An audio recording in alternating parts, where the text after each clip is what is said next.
안녕하세요. 톡방에서 만나 뵈었었던 방장 김성환입니다. 오늘부터는 여러분들하고 제가 시간이 날 때마다 영상을 좀 제작해가지고 또 많은 분들이 더 보실 수 있도록 좀 소통을 하려고 합니다. 그 첫 번째 영상으로는 저희가 사례 분석이라고 하는 시리즈를 좀 준비해 봤어요.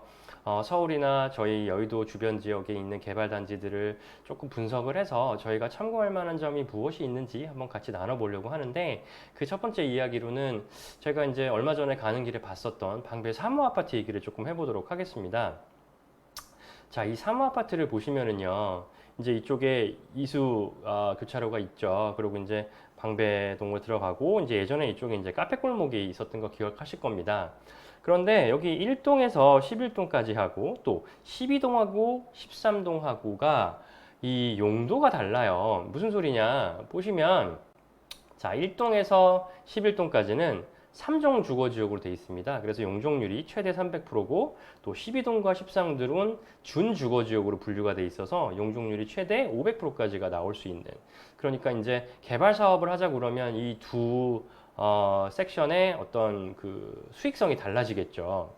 그래서 이 두 뭐라 그럴까요? 이 단지 내에서도 분리가 되기 시작한 거죠. 그래서 이 12동과 13동이 1동과 11동과는 별개로 따로 개발 사업을 시작하게 됐고, 아무래도 상대적으로 소규모 단지이다 보니까 저희 여의도 한양처럼 재건축으로 진행은 불가하고 가로주택 정비 사업이라고 하는 소규모 단지에 적합한 사업 형태로 진행을 하게 되었다고 합니다. 그래서 제가 가로주택 정비 사업이 뭐야? 라고 한번 찾아보니까 결과적으로 이런 거예요.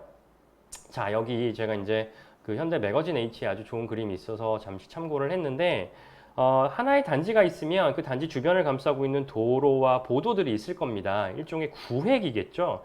그래서 이 가로, 차로, 보도는 유지를 한 상태에서 여기 보시면 똑같죠. 그 안에 있는 건물들만 새롭게 노후된 건물들만 신설을 하는 그런 소규모 단지에 적합한 개발 사업이 되겠습니다. 자, 그런데 이게 아무래도 소규모 사업이다 보니까 어느 정도 단점도 분명히 있을 거라고 생각을 해서 좀 조사를 해봤더니, 예상하실 수 있는 것처럼 아무래도 세대 수가 적으니까 각 세대가 부담하는 여러 가지 비용 부담이 증가하겠죠. 그리고 여러 가지 개발 사업이라는 입장에서 봤을 때는 소규모다 보니 뭔가 남겨 먹을 수 있는 사업성은 분명히 떨어질 겁니다. 그러면 대형 건설사 입장에서는 그닥 매력이 없을 수 있어요. 그러다 보니까 대부분 이런 소규모 개발 사업에서 어떤 현상이 발생을 하느냐, 굉장히 애매한 브랜드에 애매한 규모의 한 동짜리 아파트가 지어지고 나면 잘 팔리지도 않아요. 수익성이 떨어집니다. 자, 그래서 이제 단점을 극복하려고 하시는 여러 가지 노력들을 이제 좀 주변 부동산들 통해서 제가 좀 물어봤더니 이런 말씀들을 하셔요. 자, 일단 여기는 주변 학군이 굉장히 좋더라. 그리고 한강에 근접해 있어서 이 한강이라고 하는 이점을, 근접 생활권이라고 하는 이점을 좀 누릴 수 있겠고, 그러려고 하다 보니까 이왕이면 조금 고급화 전략을 써서 좋은 브랜드를 데려오면 좋겠는데, 여러 조합원님들의 생각도 다를 수 있고, 또 그리고 각자가 또 생각하시는 어떤 분담금의 규모나 이런 것들이 다를 수 있지만, 조합원님들 간의 단합과 또 지도부의 여러 차례 노력으로 인한 설득으로 인해서, 자, 우리는 좀 고급화 브랜드 써가지고 차라리 어차피 우리가 사업 수익성이 적다 그러면 우리가 내야 될 돈이 많아질 텐데, 차라리 그거를 어떤 수익성을 극대화를 해가지고 좀 극복을 해보자 라고 하는 결론을 내리셨던 것 같아요. 그리고 여기에 있어서는 아무래도 상대적으로 세대수가 적다 보니까 또 지도부와 조합원들 간의 단합이 되는 그 어떤 가능성도 조금 상대적으로 높긴 했겠죠. 그렇지만 많은 노력을 하셨던 것 같습니다. 그래서 우리가 이제 여기가 이렇게 학군이 좋아하고 봤더니 사실 맞더라고요.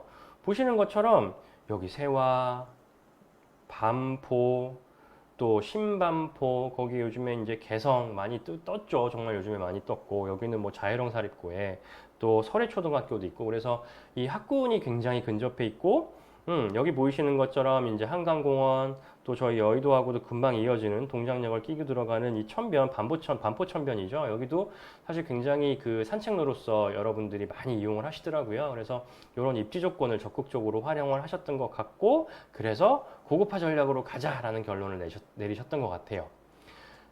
그런데 보면 이 과정이 순탄치가 않았던 것이, 시공사가 아무래도 말씀드린 것처럼 야, 사업성 우리가 뭐 그렇게 좋지 않은데 들어가야 되겠어? 라고 하는 현상들이 이제 생기셨던 것 같아요. 그래서 최초 현장 설명회, 저희도 이제 현장 설명회 얼마 전에 했고, 이제 1차 입찰 마감을 9월 20일 날 앞두고 있는데, 이 3호 단지도 현장 설명회를 했더니, 한 5개 건설사, 또 여기도 보면 현대건설하고 포스코가 일단 현장 설명회는 왔었어요. 그리고 뭐 현대산업개발, 대림, 또 대방건설 이렇게 쭉 왔었는데, 1차 입찰이 유찰이 됐습니다. 왜 유찰이 됐나 봤더니 현대건설이 단독 입찰을 했어요. 그러면 이 나머지 건설사들은 뭐냐? 입찰 마감 전에 입찰 제안서를 내질 않았습니다. 왜? 아마도 뭐 이거는 내부 사정이니까 저희가 뭐라고 정확히 알 수는 없겠으나 대충 이제 현장 설명회를 통해서 조합 측에서 시행사 측에서 야 우리 이렇게 해가지고 조금 고급화해서 이렇게 지어줘 해보고 이제 각 건설사들이 계산기를 두드려 봤겠죠. 그랬을 때 아마도 큰 수익성이 없다고 판단을 했던 것 같아요. 그래서 이제 현대건설이 들어갔고 또 2차 입찰에서도 역시 타 건설사들이 입찰을 아예 들어오지 않음으로써 유찰이 됐었습니다. 그래서 이제 말씀드린 것처럼 제가 주변 부동산들을 통해서 들은 정보로는 이 이후에 여러 가지 이제 조합원들끼리의 설득 과정들이 또 소통 과정들이 굉장히 활발히 이루어졌던 것 같대요. 열린 공간에서 잘 이루어졌던 것 같고 그러다 보니까 현대건설을 우선 협상 대상자로 지정을 해서 일종의 이제 뭐 단독 이제 수의 계약인 거죠. 조합원님들이 그래 우리 이럴 거면 정말 한번 밀어서 열심히 잘해서 제대로 된 거 한번 줘보자. 100% 동의를 하셨대요. 자, 그래서 저는 이 부분이 참 굉장히 놀랍긴 했습니다. 아무리 적은 규모의 사업단지지만 어떻게 조합원의 100%의 동의를 얻었겠느냐. 야, 이러기 위해선 정말 지도부와 조합원들 간에 정말 수많은 소통과 또 여러 가지 뭐 이해와 이런 것들을 통해서 단합이 될 수 있었던 건지 정말 놀랍다. 이런 저는 개인적인 결론을 조금 얻긴 했어요. 그래서 이제 현재 결과를 보면 현대건설이 시공사가 됐고 현재 사업시행계획 인가가 났습니다. 그래서 조금 있으면 관리처분 인가를 앞두고 있겠죠. 그래서 그 단계에서 여러 가지 뭐 우리가 가격적인 부분들이 좀 구체화가 될 텐데 일단 하이엔드 브랜드인 현대건설의 하이엔드 브랜드인 DH가 들어와 있고 요즘에는 이렇게 단지를 특화시키는 이름들을 붙이는 게 좀 유행이죠. 그래서 여기는 르피크라고 하는 그러니까 제가 봤을 때는 그 프랑스어를 데리고 온 것 같아요. 그래서 아주 뭐 최고의 정점을 찍는 단지다 뭐 이렇게 표현을 하신 것 같고 총 1개 동 아파트가 들어오는데 공사 비용이 1210억 원이 들어간다고 합니다. 저희 같이 뭐 588세대에서 1000세대 규모까지 가고 연면적이 한 8만 8천 평 되는 한양 같은 경우하고는 조금 비교할 수 없는 규모긴 하지만 그런데 뭘 봐야 되느냐? 보시면 평당 공사비가 1,159만 원이에요. 굉장히 이제 비싼 평당 공사비인데 여기서 우리가 또 한번 생각해 봐야 되는 것이 무엇이냐?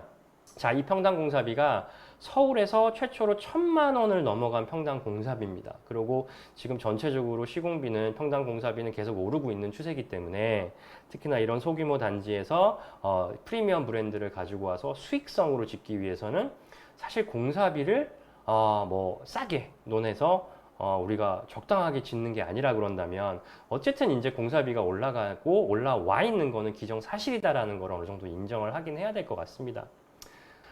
입찰 시점의 시공비와 실제로 또 착공 시점의 시공비는 또 갭이 생길 수 있겠죠. 그러니까 어떻게 생각해 보면 입찰 시점에 너무 시공비가 싸다면 착공 시점에서 시공비가 올라가는 폭이 더 많을 수도 있다라고 해석을 할 수도 있겠고 그런 어떤 분쟁이 생기다 보면 시공비 자체의 문제라기보단 공사가 지연됨으로써 생기는 어떤 금융비용적인 손실이 사실 개발 사업에서는 가장 무서운 일이죠. 그래서 결론적으로는 일단 평당 공사비는 많이 올라갔다. 그래서 우리가 결론을 한번 내보면 아무리 소규모 단지라고 하더라도 어떤 소통과 대화와 이해를 통해서 수익형 모델로서 이런 참고할 만한 새로운 모델을 창출을 할 수도 있겠구나. 그리고 어쨌든 입지가 좋고 중대형 평수가 많으면 수익형 모델을 통해서 수익 최대화를 시키는 것도 생각해 볼 만하다. 저희도 사실은 여의도 입지가 나쁘지 않죠. 그리고 특히 한양 같은 경우는 예전에도 한양 아파트가 중대형 평수의 어떤 민영화 아파트의 상징적인 고급 아파트의 그런 어떤 표본이었었고 지금도 중대형 평수가 많으니까 한번 이런 것도 참고해 보면 어떻겠느냐. 그리고 또한 평당 공사비는 1,000만 원을 넘어가는 최초 사례인데 참 여기서 시사하는 바가 많다. 그리고 이제 너무 시공비가 외려 싸게 보여지는 게 이상할 정도로 많이 시공비가 오른 시점이다. 그런 정도의 결론을 한번 내려볼 수 있도록 하겠습니다. 자, 그래서 뭐 첫 번째 영상 통해서 여러분과 한번 간단히 소통을 해봤고요. 지속적으로 더 좋은 영상으로 만나뵐 수 있도록 노력하겠습니다. 감사하고요. 오늘도 좋은 하루 되시면 좋겠습니다. 감사합니다.